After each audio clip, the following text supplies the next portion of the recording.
আজি 5 নৱেম্বৰ। অসম আৰু অসমীয়াৰ হিয়াৰ আমঠু সূৰ্যকান্ত ডক্টৰ ভূপেন হাজৰিকাদেৱৰ একাদশ মৃত্যুবাৰ্ষিকী। আকাশে বতাহে গুঞ্জৰিত হৈছে যাযাবৰী শিল্পীগৰাকীৰ কালজয়ী গীত। 1926 চনৰ 8 ছেপ্টেম্বৰত এই মহান শিল্পীগৰাকীৰ শদিয়াত জন্ম হৈছিল।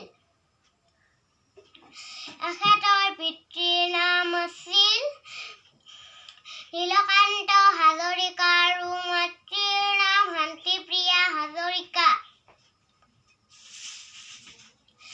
এখেত একেধাৰে গায়ক, সুৰকাৰ, গীতিকাৰ, কবি আৰু সংগীত পৰিচালক আছিল। এখেত দাদা চাহেব ফাল্কে বঁটাৰে সন্মানিত প্ৰথম অসমীয়া আছিল। এইগৰাকী ভাৰত ৰত্ন সংগীত সূৰ্য ডক্টৰ ভূপেন হাজৰিকাদেৱে 2011 চনৰ আজিৰ দিনটোতে মুম্বাইৰ ককিলাবেন ধীৰুভাই আম্বানী চিকিৎসালয়ত জীৱনৰ মায়া এৰি গুচি গৈছিল। কাহানিও উভতি নোহোৱাৰ বাটেৰে